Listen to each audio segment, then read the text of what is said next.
Olá a todos, vamos iniciando então mais uma reunião, acerenando os nossos corações, os nossos pensamentos e vamos pedindo por todo o nosso planeta, por todos os lares, por cada um de nós, por todos os médicos e enfermeiros, por todos os doentes do corpo e da alma, por todos aqueles que estão ou que se sentem sozinhos. Que luz se faça dentro de cada um de nós. Nós trouxemos hoje mais algumas reflexões do livro Mergulhando no Mar de Amor, que é um livro que fala sobre a vida de Frei Fabiano de Cristo. E no final ali, há meditações que ele fazia constantemente. Então nós vamos trazer algumas aqui, como por exemplo sobre a adoração. Frei Fabiano diz: Senhor Deus, meu Pai, eu te sinto em toda parte, eu te sinto dentro de mim.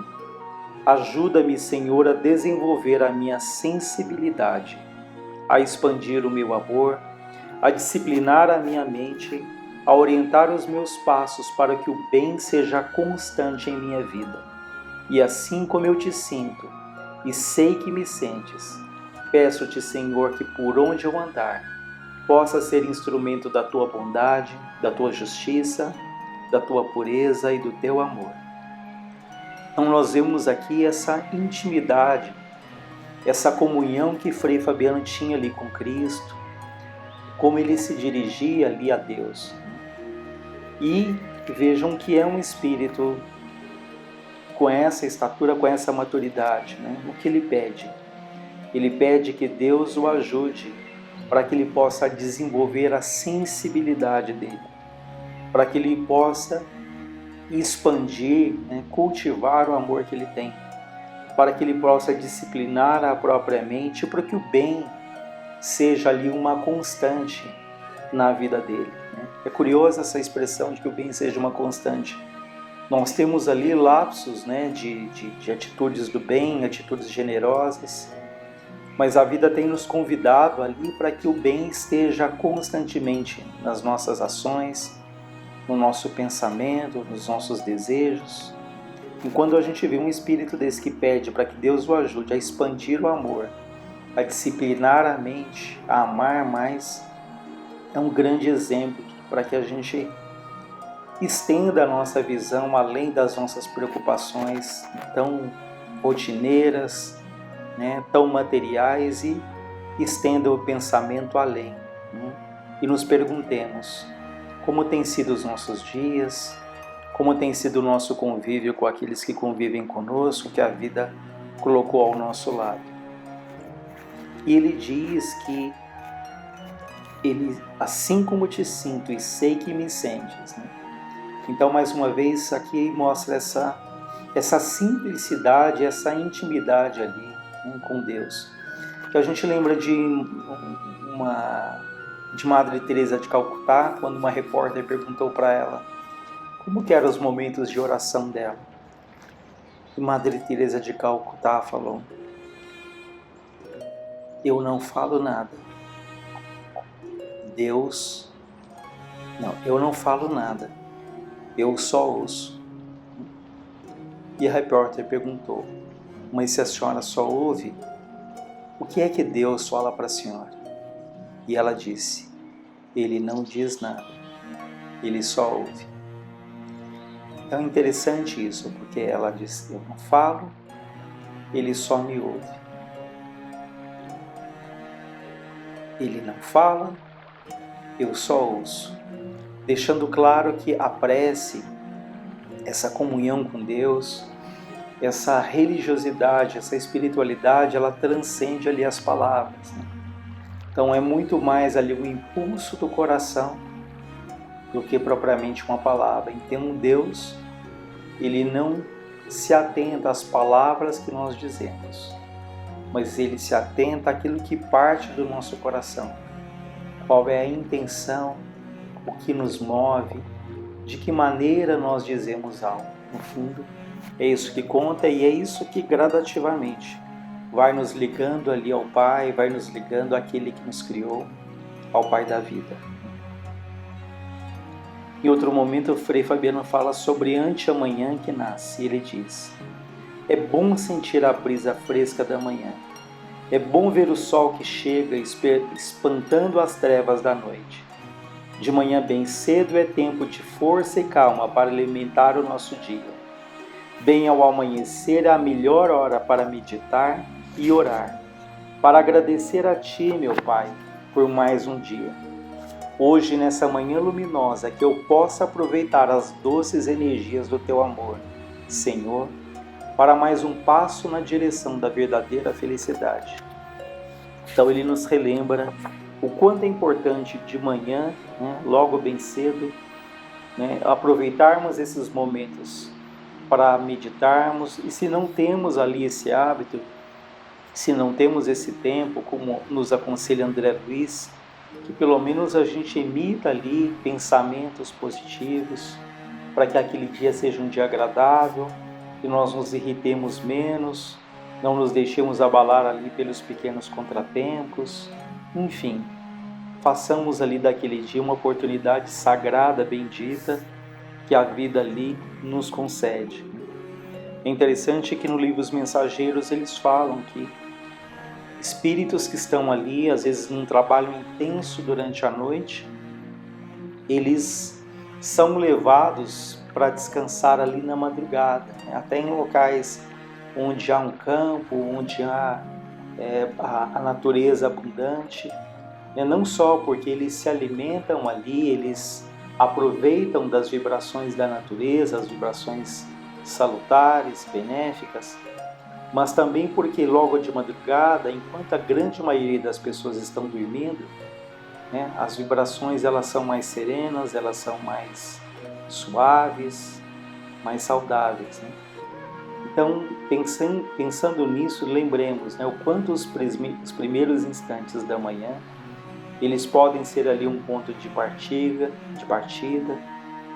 de restauração das nossas próprias forças, nos alimentando na fé, na esperança, na prece, para que esse novo dia que se apresenta ali seja um dia bom, produtivo, que seja um dia que, quando chegarmos ao final, nós possamos olhar para trás e falar: poxa, foi um dia bem vivido, talvez difícil, ou também naturalmente com seus bons momentos, mas acima de tudo foi um dia bem vivido, foi um dia bem aproveitado, com muitos aprendizados. Ele diz a respeito do trabalho: Senhor, eu sei que o trabalho retém o mistério divino da iluminação íntima. Peço-te a dádiva de trabalhar com iluminação espiritual. Quero ser, Senhor, um trabalhador fiel a Ti. Ajuda-me a edificar, ensina-me a servir, que o meu trabalho crie simpatia, alegria, saúde, felicidade e amor, fraternidade e bem-estar para todos. Então vejam que ele se coloca ali como um trabalhador, pedindo a Deus que ajude para que esse trabalho crie simpatia, alegria, saúde, felicidade, amor, fraternidade e bem-estar aos outros. Nós podemos ali nos dedicarmos muito a um trabalho ou vários trabalhos, sermos ali voluntários com alto grau de envolvimento, mas a grande pergunta é: como é que nós fazemos o nosso trabalho?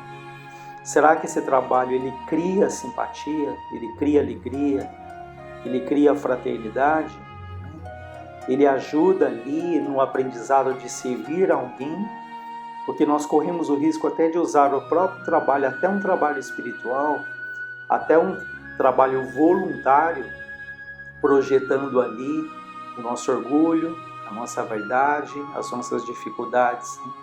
Então, quando a gente ouve esse relato como está aqui de Frei Fabiano, isso nos leva a pensar o que eu tenho levado junto com o meu esforço, o que eu tenho deixado quando eu saio de um ambiente, quando eu termino ali um trabalho. Será que isso tem criado simpatia, alegria, amor, fraternidade e bem-estar para aquelas pessoas que estão comigo? Eu acho que é uma reflexão bastante interessante que nos lembra Vinícius, quando ele diz que o mais importante não é a quantidade, mas é a qualidade. Não são as horas mais ou menos que nos dedicamos, mas aquilo que de fato nós plantamos com aquilo que nós fazemos. Então fica aí, acho que uma reflexão bastante interessante de Frei Fabiano. Ele fala também sobre o melhor. Ele diz: o que há de melhor em mim é a centelha divina. O que há de melhor em todos os homens é a centelha divina. Não tenho, portanto, qualquer motivo para me sentir melhor ou pior do que qualquer criatura. Nada pode justificar orgulho ou desprezo. Vejam que interessante, vale a pena repetir. O que há de melhor em mim é a centelha divina.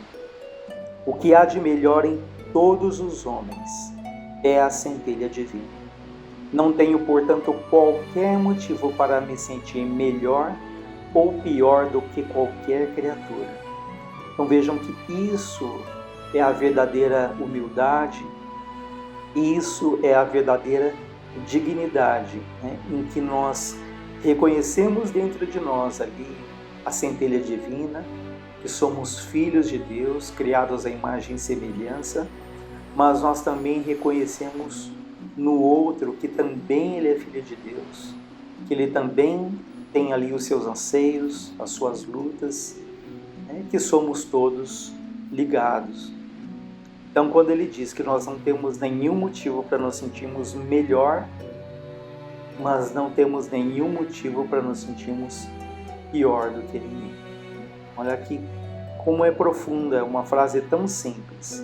Então, se eu não há necessidade alguma de me sentir melhor, superior, rebaixar alguém, da mesma maneira eu não tenho necessidade nenhuma de me sentir pior ali do que o outro. Ou seja, é aquele espírito que chega numa condição de simplicidade, né? De aceitação do outro, aceitação de si próprio, e com isso ele não compete, e com isso ele não se compara, com isso ele não se magoa, né? Ele não é aquele espírito altamente melindrado, porque ele não tem a preocupação de ser nem melhor e nem pior do que ninguém.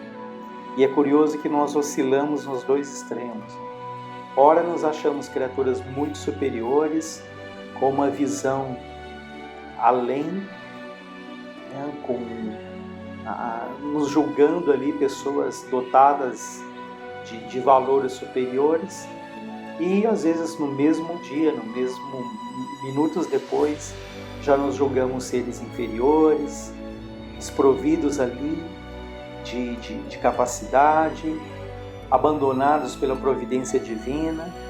Enfim, e o equilíbrio é essa serenidade, essa consciência de que não somos nem melhores e nem piores do que ninguém. Ele fala sobre a tolerância, aceitar os outros como os outros são. Isto é tolerância. Aceitar os outros como os outros são. Não tenho o direito de exigir que os outros se enquadrem perfeitamente no meu modelo de vida. Tolerar para respeitar. Respeitar para compreender. Compreender para amar. Esse é um exercício de uma vida inteira, de todas as horas, né? Aceitar os outros como os outros são. Entendendo que cada um está no momento da evolução, que cada um tem ali um passado, tem uma história, tem os seus traumas, que nós desconhecemos da mesma maneira que os outros desconhecem ali a nossa história completa. E nós achamos que os outros deveriam tomar essas atitudes, essa postura, acreditando que a nossa opinião seria o melhor, mas ninguém sabe. Aquilo que pode ser bom para mim, pode não ser bom para o outro. E aquilo que eu julgo bom para mim, às vezes não é bom nem para mim, nem para o outro. Então essa compreensão da aceitação do outro, não como eu gostaria, não como eu projeto, não como eu, de acordo com a minha expectativa, mas aceitando ele como é, com as qualidades que ele tem, com as dificuldades que ele tem. E isso evitaria incontáveis problemas, incontáveis decepções, incontáveis frustrações, incontáveis conflitos, se nós aceitássemos os outros como eles são. O que não significa concordar com a atitude dos outros, o que não significa compartilhar das mesmas opiniões, mas se nós de fato aceitássemos, nós até colocaremos a nossa opinião, mas de uma maneira amorosa, pensando no bem do outro e não só na nossa própria posição e defendendo a todo tempo os nossos pontos de vista. E quando ele fala tolerar para respeitar, respeitar para compreender, compreender para amar. Vejam que o amor, ele segue ali, ele tem uma trilha, ele tem um caminho. Então, se eu tenho dificuldade com alguém, a gente pode deduzir aqui que nós vamos tolerar. Então, nessa tolerância, nós vamos conseguir, num segundo momento, respeitar. Então, ele fala tolerar para respeitar. E se nós conseguimos ter o respeito, nós vamos compreender. Porque não há a compreensão do outro se nós não toleramos, se nós não compreendemos. A partir do momento que nós vamos respeitar, esse respeito se traduz depois numa compreensão. E compreendendo o outro, aí nós vamos ter condição de amar. Então, eu acho bem interessante esse aspecto de eu tenho que amar alguém. Então procure primeiro tolerar. Tolerando, nós vamos caminhar para o respeito. Do respeito, nós vamos caminhar para a compreensão. E aí, tolerando, respeitando, compreendendo, nós vamos começar a aprender a amar. Então, achei bastante interessante essa reflexão que ele nos traz. Enfim, em função do tempo, nós vamos encerrando por aqui, mas essas reflexões estão no final do livro, tem tantas outras, com uma riqueza muito grande que vale a pena nós lermos e constantemente aí revisitarmos, porque sempre nós percebemos ali no detalhe algo que até então a gente não tinha percebido. Então que Deus nos ampare, nos fortaleça, que os nossos pensamentos estejam sempre unidos ao Pai. Graças a Deus, graças a Jesus.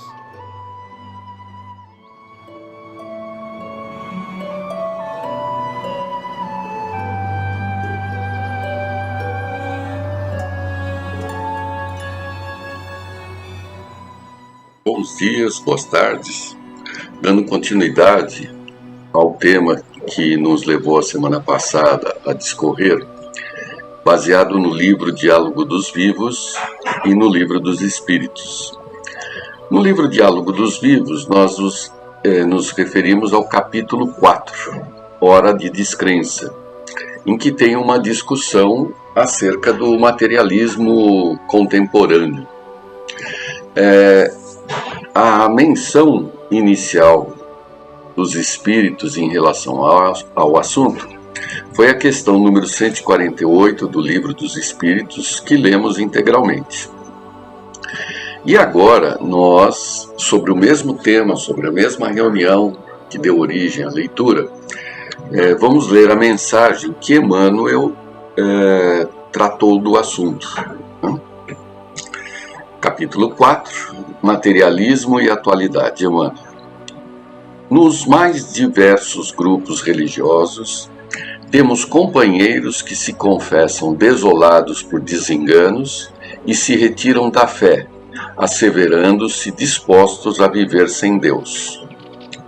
Viver sem Deus, para eles, significa a demissão das disciplinas e obrigações que nos frenam os impulsos inferiores e nos impõem os deveres da educação própria. Esse é um conceito interessante, que a religião e Deus é justamente quem inibe as nossas ações. A partir do momento que a gente se liberta da ideia de Deus, né? Existe até uma frase famosa, né?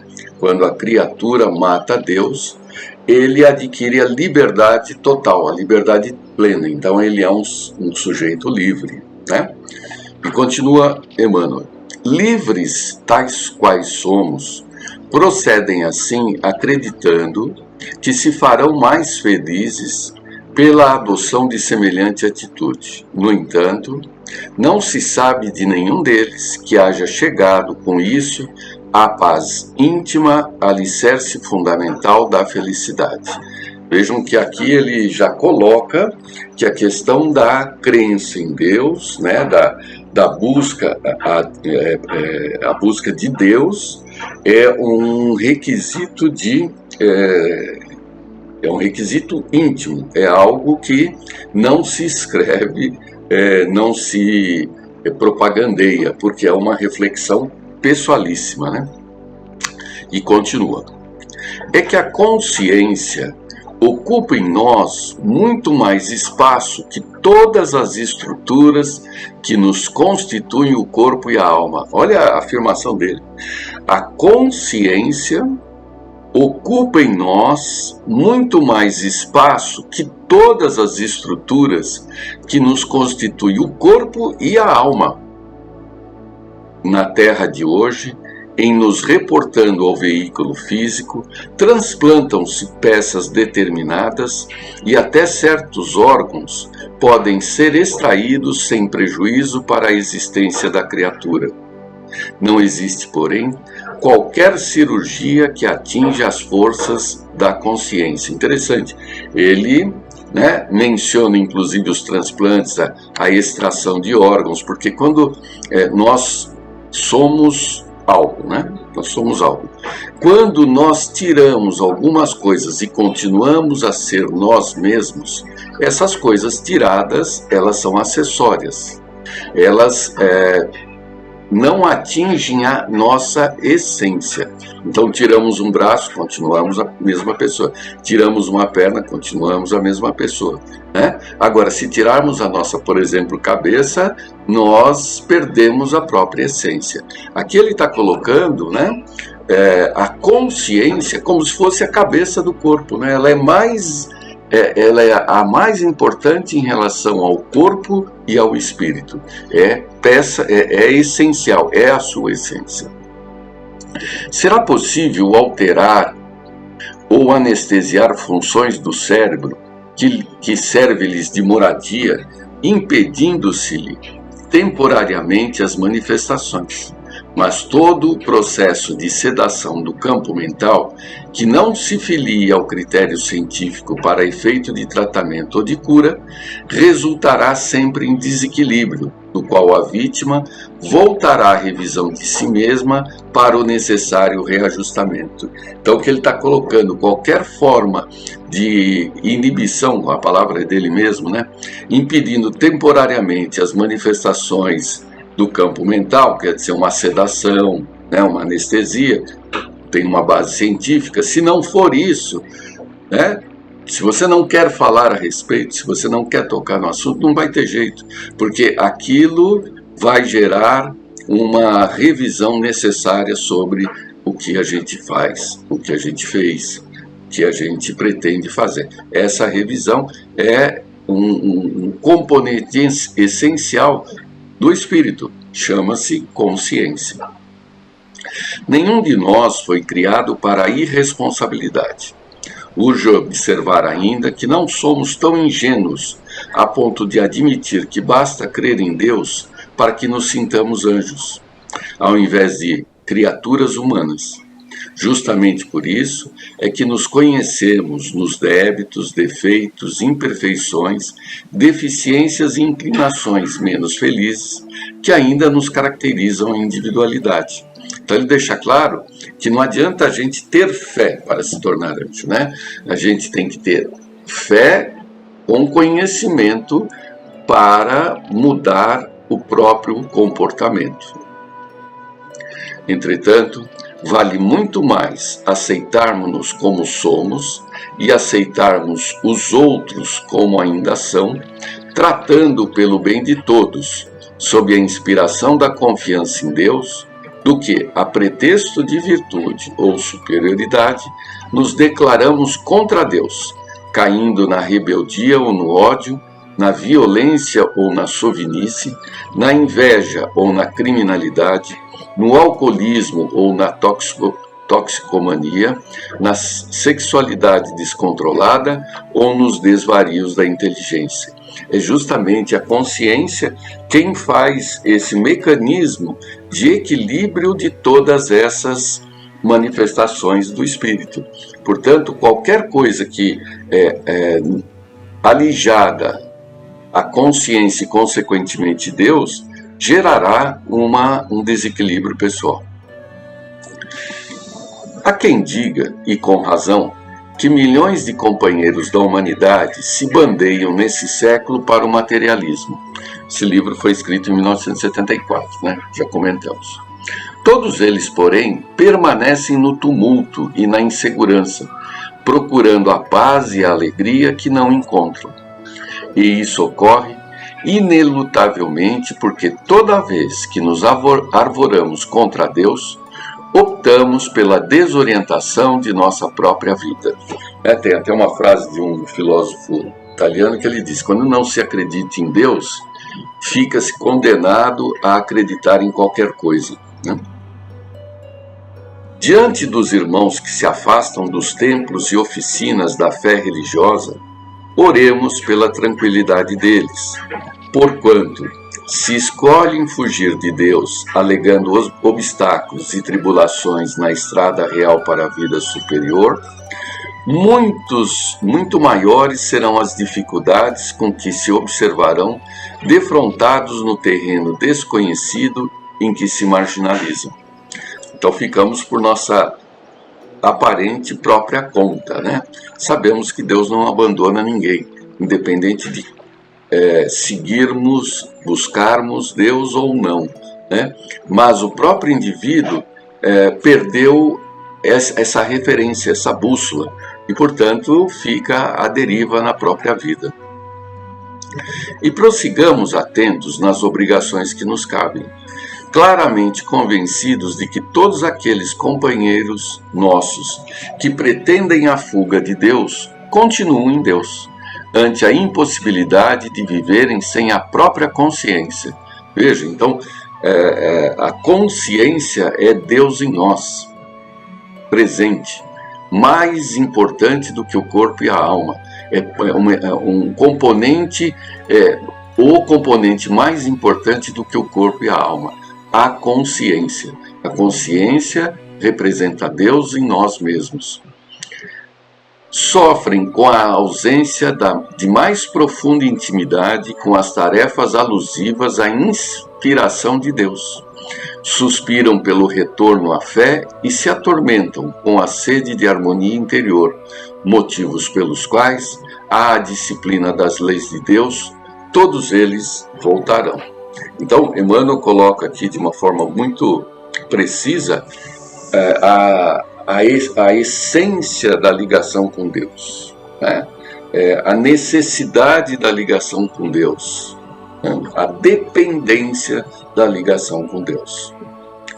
E, em seguida, no mesmo capítulo, Herculano Pires fala sobre o assunto, né? Lembrando que Herculano Pires era professor de filosofia, né? E, portanto, tem uma visão assim de como professor de referências, né? Ele se refere ao pensamento de outros, né? Então vamos lá. Não é por causa dos estudos e do progresso das ciências que os homens se tornam materialistas, mas por causa do orgulho e da vaidade.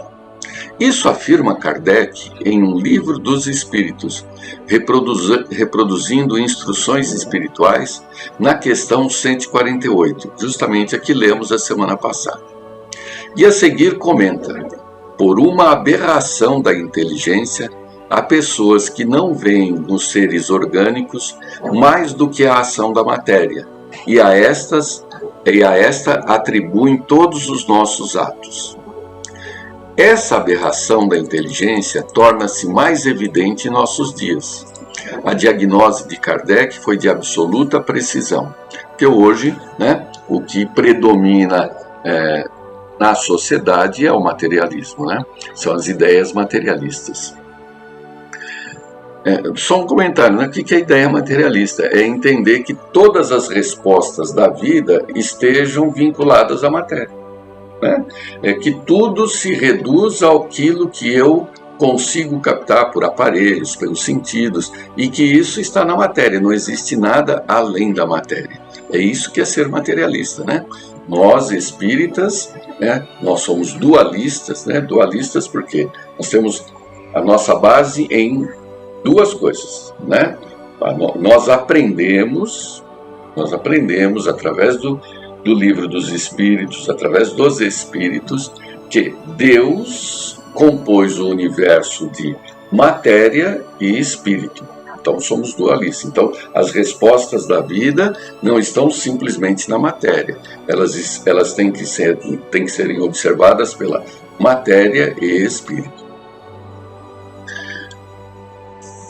No momento exato em que a cultura terrena perde as suas bases materiais e passa a girar na órbita do espírito, é absurdo, simples absurdo, lamentável prova da deformação da lógica pelo orgulho, a opção pelo materialismo.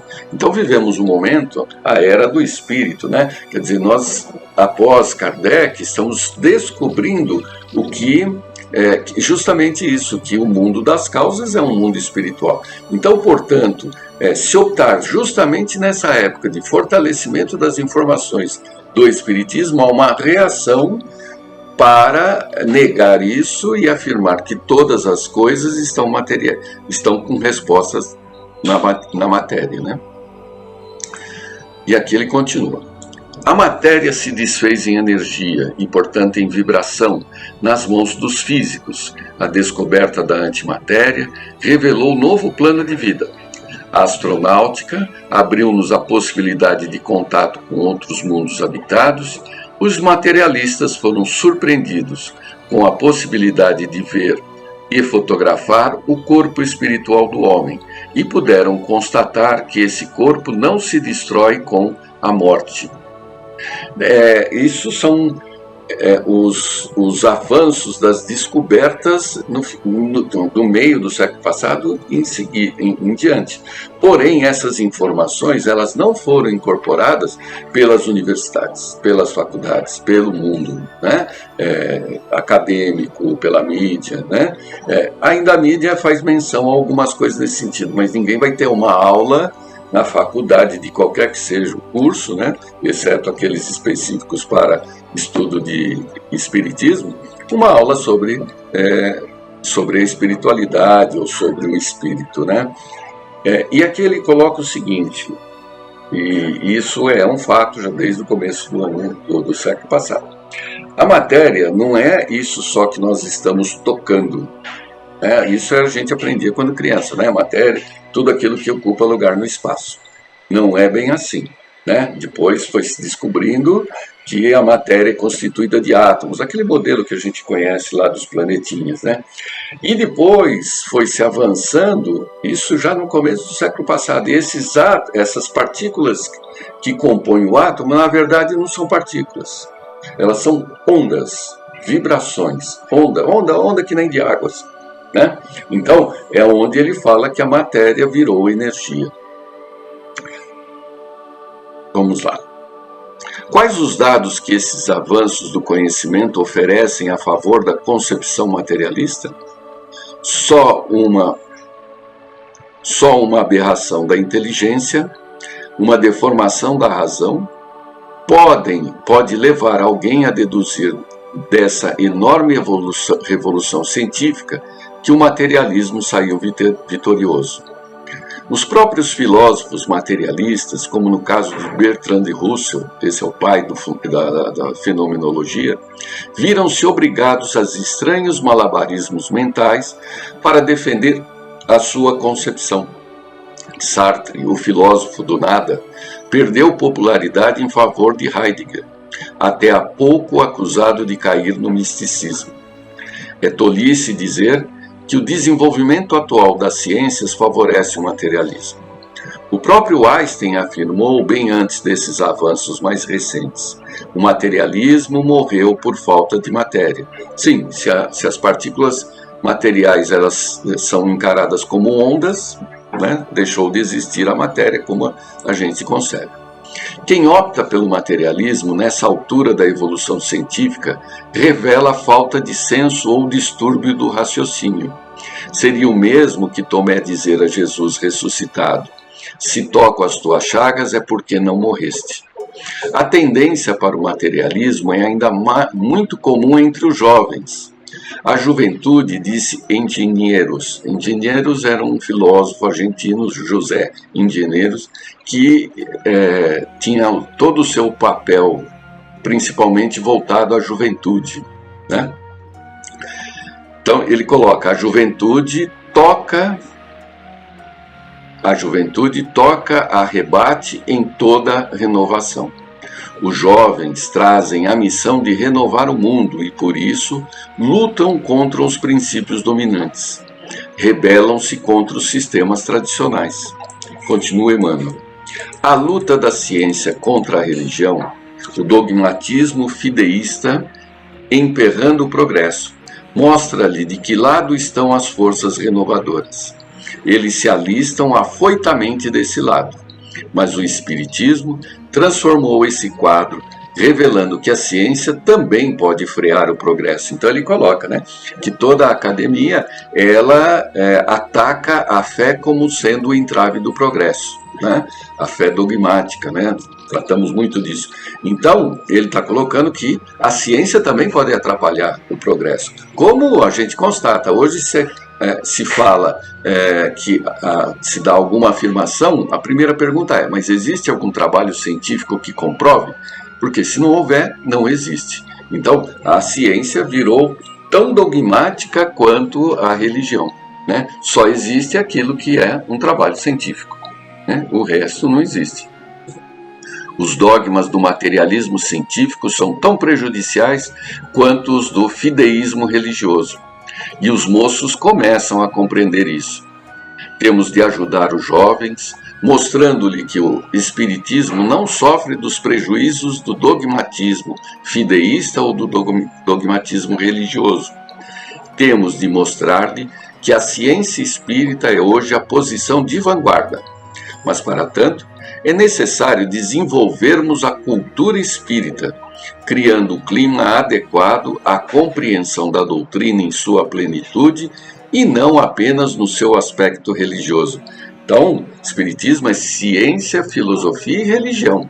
Não adianta só ficarmos no lado religioso, temos que estudar para fortalecer o nosso raciocínio e, portanto, a nossa fé. Ai dos que tentam afastar os jovens do Cristo, subordinando-os à rotina dos velhos. O Espiritismo é a juventude do mundo, é a rebelião contra os erros do passado. Ele nos propõe uma hora de fé, mas de fé racional, de fé pelo saber. Quase estouramos o tempo. Boa tarde e até a próxima oportunidade.